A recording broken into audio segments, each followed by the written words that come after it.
है आपका फिर से शुक्ला जी गैलेक्सी में। आज आपके लिए फिर एक नया पॉइंट लेकर आए हैं साइंस का। ये है टॉपिक का नाम है चालक का प्रतिरोध। चालक का प्रतिरोध समझने के लिए आपको पिछले कुछ वीडियो को जाना पड़ेगा। वहां पर आपको इलेक्ट्रॉनों की गति बताई गई है। अब आप जानते हैं जो विद्युत धारा का प्रवाह होता है उसके लिए कारक कौन होता है, फैक्टर कौन होता है, मुक्त इलेक्ट्रॉन्स। अब मुक्त इलेक्ट्रॉन्स क्या होते हैं आप इसके पहले एक वीडियो में देख चुके हैं। अगर वो आपने अब तक नहीं देखा है उस वीडियो का लिंक इस वीडियो के नीचे दिया गया हुआ है डिस्क्रिप्शन बॉक्स में, आप वहां जाके देख सकते हैं।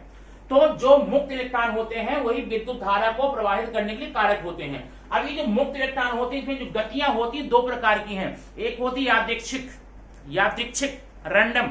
यादृच्छिक क्या होती है, अगर कोई भी सुचालक इस प्रकार पड़ा हुआ है उसके अंदर जो भी मुक्त इलेक्ट्रॉन है उनमें गतियां होती हैं। ये गति जो होती है किसी निश्चित प्रवाह में निश्चित दिशा में नहीं होती है या रैंडम होती है, अव्यतिक्रम होती है। माने कोई इलेक्ट्रॉन की गति इधर है तो नीचे है, कोई ऊपर है, कोई आगे है, पीछे है, आगे है, इस प्रकार ना। लेकिन अगर इसी सुचालक को हम किसी विद्युत सेल से या बैटरी से जोड़ दें इस प्रकार से, ऐसे यहां पर बैटरी का धन सिरा ये है और ऋण सिरा ये है, माने ये हो गया ऋण ध्रुव, ये हो गया धन ध्रुव। ऐसे में होता क्या है, ऐसे में आप पाएंगे क्या, ऐसे में ये पाएंगे कि इलेक्ट्रॉन्स की जो गति है एक दिशा से दूसरी दिशा में होगी। कहां से कहां, ऋण ध्रुव से धन ध्रुव की तरफ निश्चित रूप से ये होती रहती है इलेक्ट्रॉन गति, ऐसी, ठीक है, एक दिशा में। अब ये जो कहते हैं नियमित गति, क्या बोलते हैं, नियमित गति। यहां पर अनियमित था, रैंडम था, यादृच्छिक था। लेकिन जब आपने यहां पर बैटरी जोड़ दिया, दोनों को सिरों को एक आवेश दे दिया, तो इलेक्ट्रॉन्स का जो प्रवाह होता है ऋण ध्रुव से धन ध्रुव की तरफ होता है। और याद रखना विद्युत धारा का प्रवाह कई बार बताया गया है, बड़ा बारीक क्वेश्चन होता है। अगर इलेक्ट्रॉन्स का प्रवाह ऋण से धन की तरफ होता है तो प्रोटॉन का प्रवाह, धन आवेश का प्रवाह उल्टे होगा, धन से ऋण, और इसी धन के साथ में धन की दिशा में विद्युत धारा का प्रवाह होगा। विद्युत धारा का प्रवाह हमेशा इलेक्ट्रॉन के प्रवाह के विपरीत में होता है। चलिए अब ये प्रवाह होता क्यों है, अब ध्यान देना।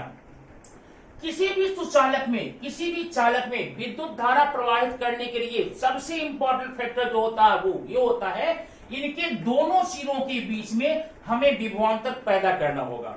विभवांतर की कंडीशन पैदा करनी होगी, मतलब दोनों के विभवांतर क्या होने चाहिए, अलग अलग होने चाहिए, सेम नहीं होने चाहिए। जब तक इन चालक के सिरों के बीच विभवांतर की कंडीशन नहीं आएगी तब तक इस सुचालक में से किसी प्रकार की विद्युत धारा का प्रवाह होने वाला नहीं है। अगर दोनों सिरों का विभवांतर, पोटेंशियल डिफरेंस सेम है तब बोलते हैं यहां विभवांतर जीरो है, ठीक है। विभवांतर कब उत्पन्न होगा, जब दोनों सिरों पर अलग अलग आवेश होंगे, अलग अलग चार्ज होंगे, कम अधिक होंगे, ऊपर नीचे होंगे, तब विभवांतर होगा। और याद रखना एक बात और, विभवांतर किधर से किधर होता है, हमेशा निम्न से उच्च की तरफ। जिधर विभवांतर निम्न है वहां से जो धारा होती है उच्च की तरफ, उच्च विभवांतर की तरफ जाती है। ये बात याद रखना। सोचने में लगता है उच्च से निम्न, लेकिन ऐसा नहीं करना, निम्न से उच्च की तरफ। अब आपने यहां देख लिया, अब यहां देखना, जब ये इलेक्ट्रॉन्स का प्रवाह होता है, इलेक्ट्रॉन की गति होती है, ये इलेक्ट्रॉन्स आपस में या फिर धन से या फिर प्रोटॉनों से या फिर आयनों से टक्कर करते हैं, टकराते हैं, और उनके टकराने से इनकी गतिज ऊर्जा में ह्रास होता है, ठीक है। अब गतिज ऊर्जा का रूपांतरण किसमें होता है, स्थितिज ऊर्जा में होता है। उसी के प्रभाव के चलते ये जो प्रतिरोध होते हैं हमें विभिन्न प्रकार की ऊर्जा देते हैं। प्रकाश ऊर्जा है, ऊष्मीय ऊर्जा है, ध्वनि ऊर्जा है, ये तमाम ऊर्जाएं होती हैं, ठीक है। तो जब इलेक्ट्रॉन आपस में टकराते हैं, आयन से टकराते हैं, तो विद्युत धारा में विरोध होता है, विद्युत धारा में रुकावट आती है। इसी रुकावट को बोलते हैं चालक का प्रतिरोध, चालक का प्रतिरोध बोलते हैं, ठीक है। बात समझ गए ना। चालक प्रतिरोध क्या है, जब किसी सुचालक में इलेक्ट्रॉन गतिमान होते हैं उनकी आपस में आयनों से, परमाणुओं से, धनावेश से क्या होती, टक्कर होती है। और टक्कर होने से क्या होता है, उनकी गतिज ऊर्जा जो है वो डिस्टर्ब होती है, गतिज ऊर्जा का रूपांतरण स्थितिज ऊर्जा में हो जाता है और फिर उसका रूपांतरण हो जाता है और साथ साथ यहाँ पर विद्युत धारा के प्रवाह में रुकावट आती है। इसी रुकावट को हम बोलते हैं विद्युत प्रतिरोध। ठीक, आइए अब देखते हैं अगला पॉइंट क्या है, प्रतिरोधकता, रेजिस्टेंसी। आपने प्रतिरोध समझ लिया, तो प्रतिरोधकता क्या है? तो प्रतिरोध करने का जो गुणधर्म होता है, जो टेंडेंसी होती है, जो लक्षण होता है, क्वालिटीज होती है, प्रॉपर्टी होती है, उसको प्रतिरोधकता बोलते हैं। अब किसी वस्तु की, किसी सुचालक की, किसी पदार्थ की प्रतिरोधकता कुछ अलग अलग घटकों पर, अलग अलग तथ्यों पर डिपेंड करती है। कौन कौन सी डिपेंड करती है? पहले आप इसकी परिभाषा देखेंगे। परिभाषा क्या है?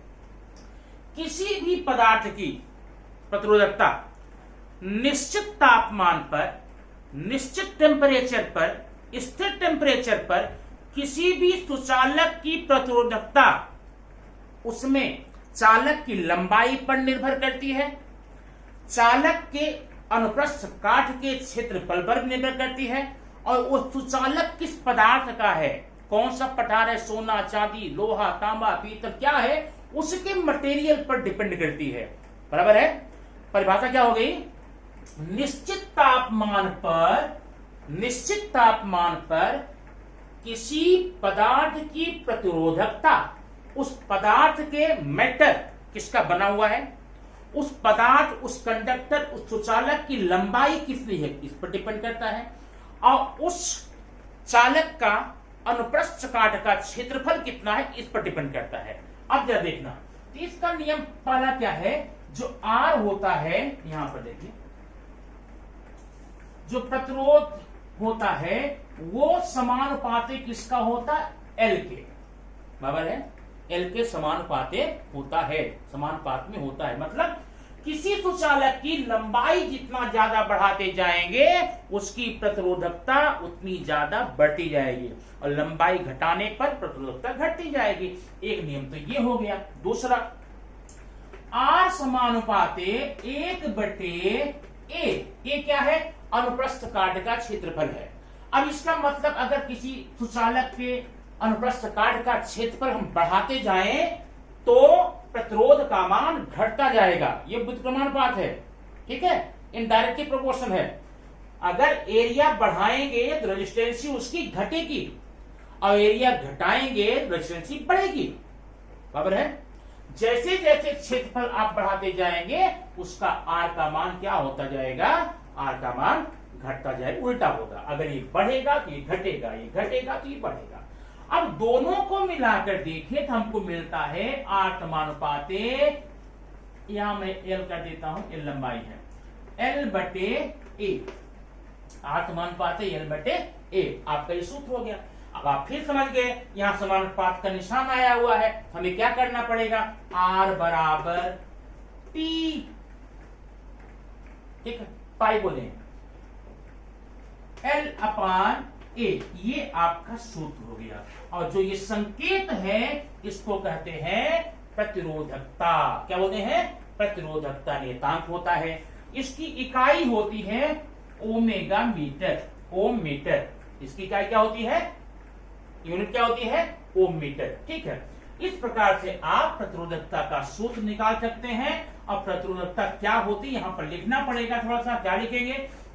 निश्चित तापमान पर किसी भी सुचालक के प्रतिरोधकता जो होती है उस सुचालक के पदार्थ का प्रकार, सुचालक की लंबाई और सुचालक के अनुप्रस्थ काठ के क्षेत्रफल पर निर्भर करती है। इतना करने के बाद यहां पर आप लिखेंगे R समानुपाते L, चालक की लंबाई, R व्युत्क्रमानुपाते 1/A, चालक का अनुप्रस्थ काठ क्षेत्रफल, दोनों मिला दिया, आपका ये आ गया। ये हो गई आपकी प्रतिरोधकता। ये बड़ा ही अच्छा टॉपिक है, बड़ा सुंदर टॉपिक है। इसके आधार पे आप क्या करते हैं, आप ये प्रश्न इसको हल कर सकते हैं, और इसी सूत्र के आधार पे कुछ क्वेश्चन आपको हल करने दिए जाएंगे, वो भी आसानी से आप हल कर सकते हैं अगर आपने इसको समझ लिया है तो। आइए अब देखते हैं कि सुचालक क्या होता है, अब विद्युतरोधी क्या होता है, what is conductor and what is the insulator.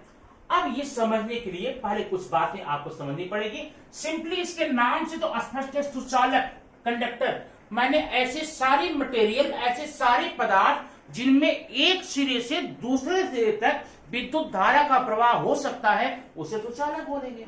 ठीक है।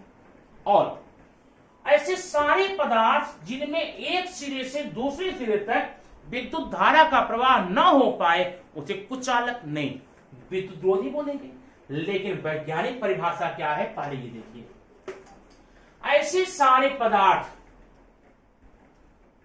जिनकी प्रतिरोधकता कम हो और मुक्त इलेक्ट्रॉनों की संख्या ज्यादा हो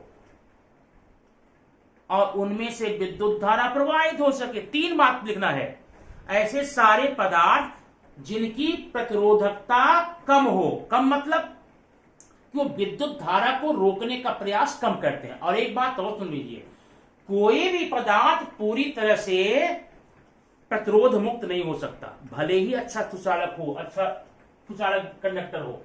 तो यहां पर क्या लिखेंगे, ऐसे सारे पदार्थ जिनकी प्रतिरोधकता कम हो, जिनमें मुक्त इलेक्ट्रॉनों की संख्या अधिक हो और जिनमें से विद्युत धारा प्रवाहित हो सके, उसको हम क्या बोलते हैं, सुचालक, conductor. All the substances are material having least resistancy and much quantity of free electrons and they can pass electric current from one end to another is called conductor। अब इसका एग्जाम्पल क्या होगा, सारी प्रकार के धातुएं, लोहा, सोना, चांदी, तांबा, पीतल, एल्युमिनियम आप कर सकते हैं, ठीक है। तो ये हो गई आपके सुचालक की परिभाषा। अब जरा देखें विद्युत रोधी क्या होता है, माने जो विद्युत के प्रवाह को रोक दे। कौन रोकेगा, कौन रोकेगा, ऐसे सारे पदार्थ जिनमें प्रतिरोधकता उच्च हो और फ्री इलेक्ट्रॉन्स कम हो, मुक्त इलेक्ट्रॉन्स कम हो और उनमें से विद्युत धारा का प्रवाह न हो पाए, ऐसे सारे पदार्थों को हम बोलते हैं विद्युत रोधी पदार्थ या इंसुलेटर। समझ ना। अब ये क्वेश्चन आपके एग्जाम में कैसा आता है मैं बताऊं, सिंपल रहता है। यहां पर 10 वर्ड दिए जाएंगे पदार्थों के, आपको उनको 2 कॉलम बना करके सुचालक और विद्युत रोधी में कैटेगराइज करना होता है। माने इन 10 शब्दों में से जो जो सुचालक हैं यहां लिख देंगे और जो विद्युत रोधी हैं यहां पर लिख देंगे। इस प्रकार से 2 नंबर का हो जाएगा आपका, ठीक है। दूसरा क्या होता है, सुचालक और विद्युत रोधी में अंतर लिखो। तो जो परिभाषा में 3 चीजें बताई गई वह यहां पर लिख देना और चौथा पॉइंट एग्जाम्पल लिखना। पहला पॉइंट क्या होगा, सुचालक में प्रतिरोधकता निम्न होती है, कम होती है, और इसमें विद्युत रोधी में प्रतिरोधकता अधिक होती है। एक पॉइंट हो गया। नंबर 2, इसमें मुक्त इलेक्ट्रॉनों की संख्या ज्यादा होती है, इसमें कम होती है। नंबर 3, सुचालक में से विद्युत धारा प्रवाहित हो सकती है, कुचालक से नहीं हो सकती है। क्या हो गया एग्जाम्पल, लोहा, सोना, चांदी, तांबा, पीतल, एल्युमिनियम। और इसका एग्जाम्पल क्या करने वाले हैं, इसके एग्जाम्पल में आप करेंगे रबर, मिट्टी, पत्थर, खड़िया, लकड़ी, प्लास्टिक आदि। तो ये आप एग्जाम्पल देख करके तो सुचालक और कुचालक से संबंधित प्रश्न को बड़े आराम से हल कर सकते हैं और नंबर ले सकते हैं, ठीक है। तो इससे संबंधित और भी बिंदु हम ऐसे लेते रहेंगे, ये सीरीज चलती रहेगी। विद्युत धारा संबंधित आप पढ़ते रहिए, कंफर्म करते रहिए और फिर मिलेंगे नेक्स्ट वीडियो में। तब तक के लिए थैंक यू वेरी मच।